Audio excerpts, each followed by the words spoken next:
healing mantra. of Medicine Buddha. Ano yun? Tayata To heal the world. Is the light of healing from Medicine Buddha po. Wow. Tayata Om Bekanse Bekanse. Yung ano po yung Tayata Om Gati Gati. Gati Paragate. Tayata. Ano naman siya? Full mantra po ng perfection of wisdom. Tayata. Ano yun? Tayata Om Gati Gati. Tayata Om Gati Gati. Paragate. Para sa Magate. Live po ito Bodhisattva. Om Gati Gati. Opo. Ayan. Gati Gati. Paragate. Opo, tama po. Sige nga. Ito'y inuusal ba ni Buddha during his lifetime, Ma'am Jo? Definitely po. Ayan Ito po ay sa inyo kung gusto ninyong sumunod. Pero regardless po ito, ano po religion po natin. Ako, Katoliko ako. Pero I enjoy chanting mantra and singing some Hindu songs. Dahil nararamdaman natin yung vibration. Ancient vibrations po sila Opo. na nakaukit.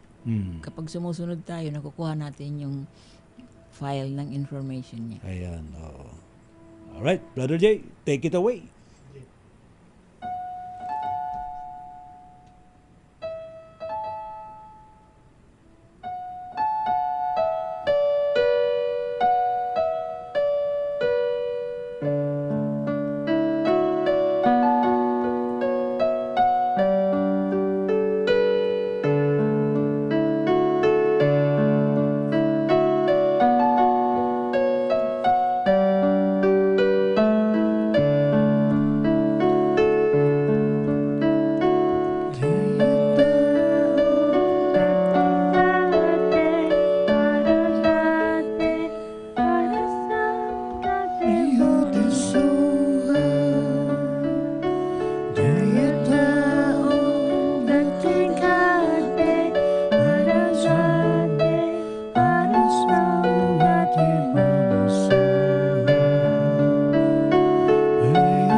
So yun.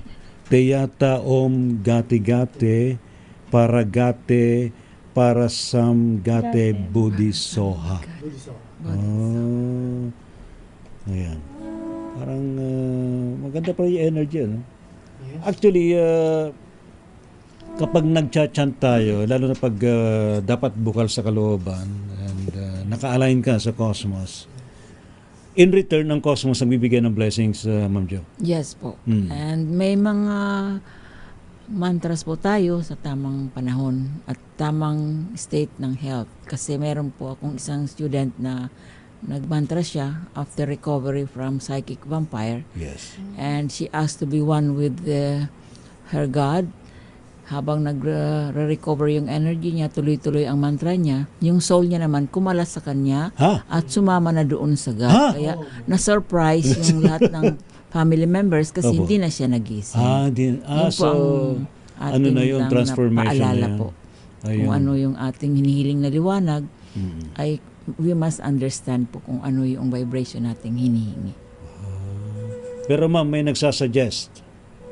Sino kayang nagsuggest sa akin? Telepathically. Baka pwede nyo raw hong usalin ang Aramaic ng the Lord's Prayer. Hebrew po ang... Hebrew ba? Yeah, Hebrew. Sige po. Sige po, para ma'am. Po sa ating pong suporta, sa ating pong... Lord's Prayer po. Lord's Prayer, very ancient prayer po ito. And the original prayer po ng ating pong Panginoon ay patungkol po sa lahat po ng elemento.